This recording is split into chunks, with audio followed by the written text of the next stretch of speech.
আজকে আমরা এসেছি কমলা মিলে যে যাত্রা কম্পিটিশন হচ্ছে, এই যে আমরা পেয়ে গেছি মুহূর্তি কশ্যপ।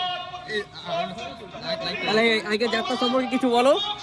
আজকে যাত্রা দুর্দান্ত হচ্ছে, আপনারা যারা দেখতে পারেননি তাদেরকে বলবো তারা আমাদের সোশ্যাল মিডিয়া ফলো করবেন, বিভিন্ন পেজ থেকে যাত্রাটা আসবে। আর যারা দেখতে এসেছেন তাদের অসংখ্য ধন্যবাদ। আজকে যাত্রার নাম কি ছিল? আজকে যাত্রা ছিল ভৈরব গঙ্গোপাধ্যায় রচিত সম্রাট অন্ধকাসুর। আমি মহর্ষি কশ্যপের চরিত্রে আছি, কশ্যপ মুনির রোল করছি আমি। তোর অভিনয় খুব সুন্দর হয়েছে, দারুণ লাগছে, আমি তো চিনতে পারিনি ফার্স্টে। ধন্যবাদ ধন্যবাদ। তুমি যে প্রথম থেকে এসছো, এসে যে মানে আমাদেরকে এরকম সাপোর্ট করছো, এই জন্য অসংখ্য ধন্যবাদ। প্রথম থেকে এসে সবসময় আমার সঙ্গে আছে, ধন্যবাদ।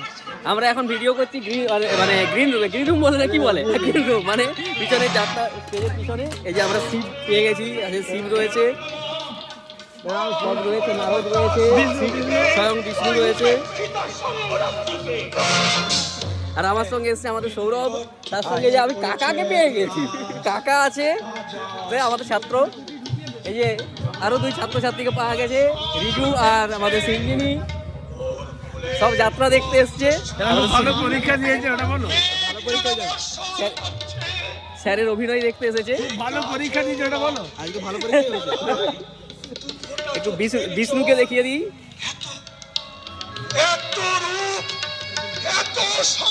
কিছু বলুন। যাত্রা আমি তো বলার তো কিছু নেই, যাত্রা কেমন হলো যেনারা দর্শক আছেন ওনারাই বলতে পারবেন। খুব ভালো, তবে আমরা খুব এনজয় করছি এখানে যাত্রা করে। হ্যাঁ ব্যাস, আর কিছু নাই। খুব ঠান্ডা লাগছে, খুব ঠান্ডা লাগছে। টাটা।